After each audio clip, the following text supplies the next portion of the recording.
This video is for business leaders and entrepreneurs who would rather proactively prevent problems than fix them at greater time and expense after the fact. Watch to the end of this video to get bonus material on the 4 advantages of proactive innovation and a recommended video on how to be more creative. I believe it's called How to Innovate Better. So this video is based on a series of articles I wrote on LinkedIn about the reasons your company should innovate proactively. I'll put a link to it in the description. So by being proactive, we prevent problems, obviously. Makes sense. By having a ready collection of solutions and innovations before these problems come up. This series is actually going to be broken down into as many videos as necessary to make this information more digestible.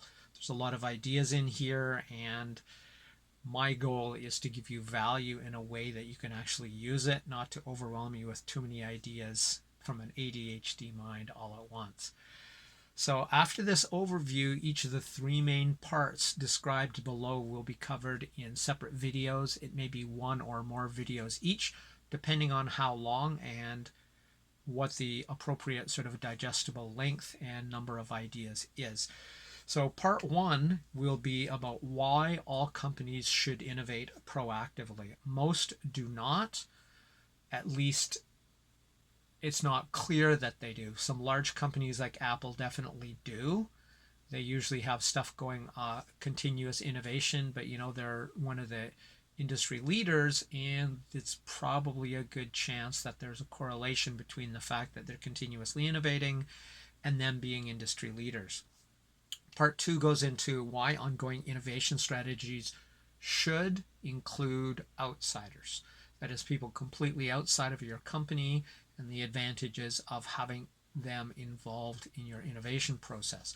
Part 3 is how to leverage your IP to generate income and gain value, that is, grow in value, whether you're actually using those innovations yet or not, or whether you ever use those innovations. The fact that they're there, they cost money to generate, you should be generating money from them, whether you actually apply them in the traditional sense or not.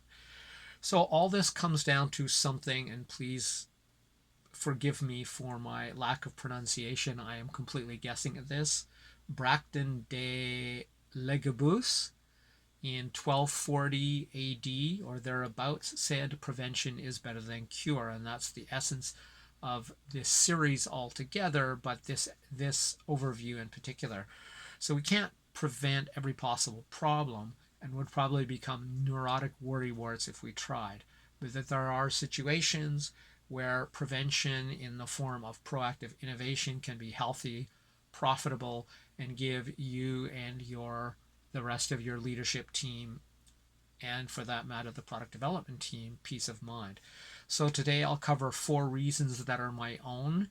In the next section, in the next video, I will cover 7 reasons which come from Matthew E. May's book, Winning the Brain Game, and I'll get into that then. But these first 4 reasons are my own, and that is, the first reason is something called patent trolling. This is as evil as it sounds. It's when someone creates nothing but patents it so that they can sue others for patent infringement. So these are people, I think of it this way, they essentially make patents with claims like a flying machine whose shape creates lift without describing the shape. So they make patents that are so broad as to be fundamentally meaningless, and there's a movement to get rid of the ability for people to do this for good reason.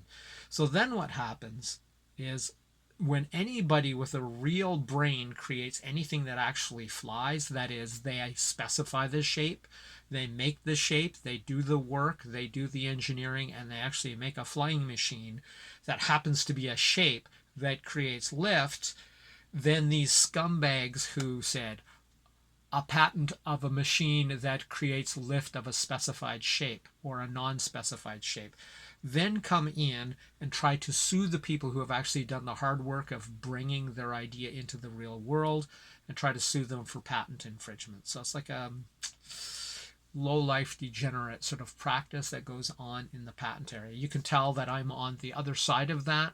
I create things that work, or at least could work, with the specifics to prove it. That's not what patent trolls do. The second is just about to be proactive.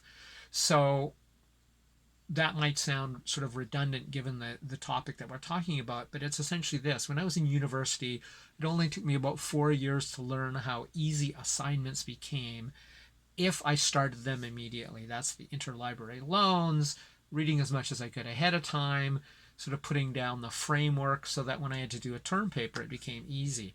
So same here, the idea of developing a proactive habit, I guess, is the best way to think of it, a proactive behavior, and that by proactively innovating, you're better able to do a number of things, which I'll go into right now. First of all, you're better able to plan.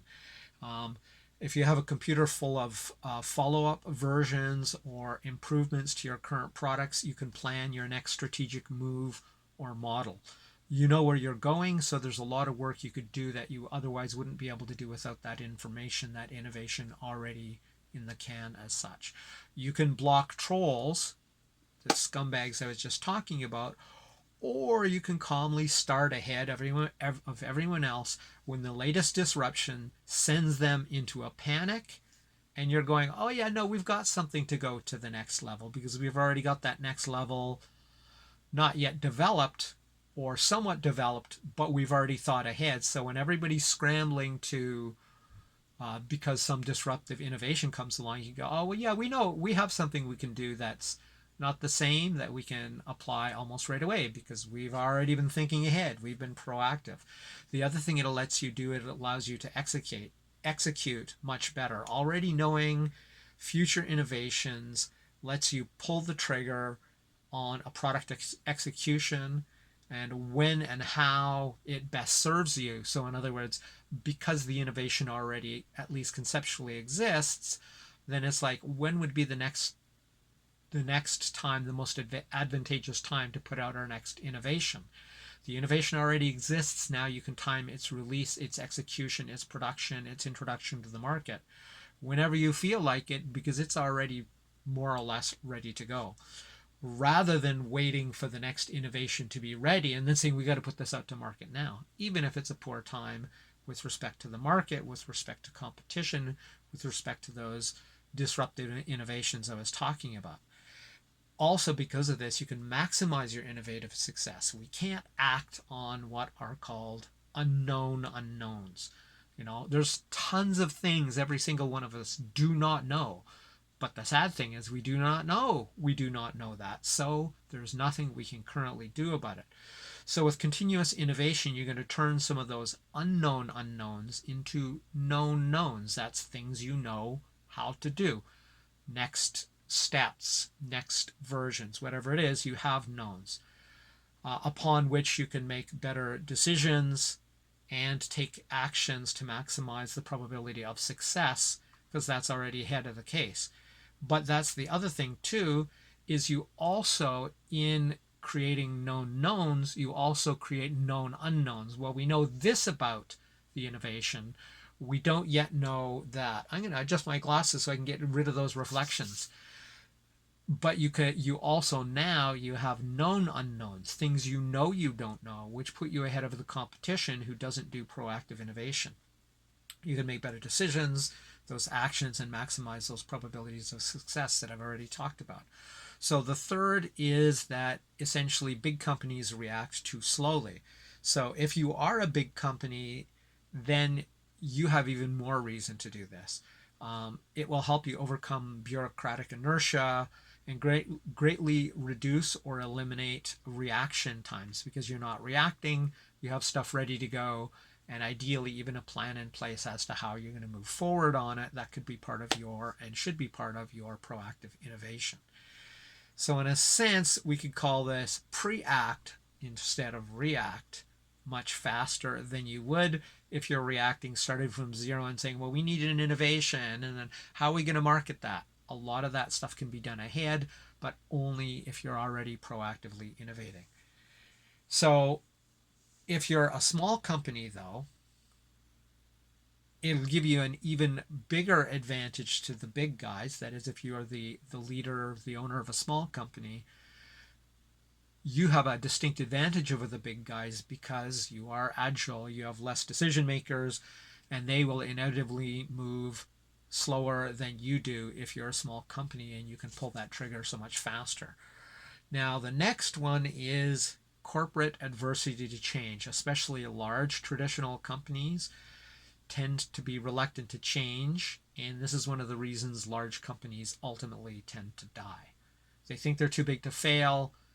Then when something significant comes up, they're reluctant to change because they're already making money. They have a dominant market position. So they resist that change, and next thing you know, a few years later, Blockbuster is dead. That's the kind of thing you see. So this is probably one of the greatest weaknesses of large companies. Continuous innovation is, in its very essence, in its very definition, continuous change, and a bit like a glimpse into the future of where or from where the company can could go based on those innovations. So if you know where your innovations, the future of your innovations are, it can help you plot the what Jim Collins would call the mission, or perhaps even the vision of the company can be plotted based on upcoming innovations that are in the pipeline but nobody knows about. It could really help you set the course of your business with more certainty. There's no guarantee, but you have a lot more certainty if you know where you could go rather than waiting for external uncontrollable factors to force you to make direction changes.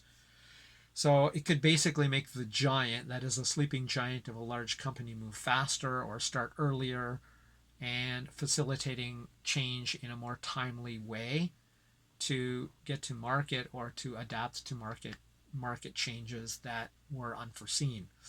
So, but it's even better news for small players for the reasons I've already just stated. Continuous innovation can and should be a positive influence on your company's culture regardless of size, because it'll help you move towards greater acceptance and openness and embracing of change.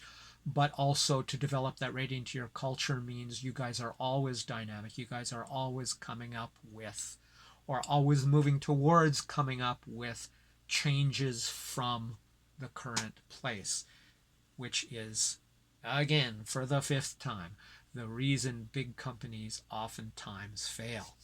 So that's it for this video.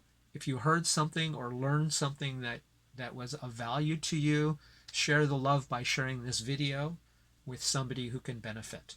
The recommended video for today is Crush It Club 136, How to Innovate Better. Of course, I'll put a link there and or in the description. My name is Tim B. Green. Bye for now.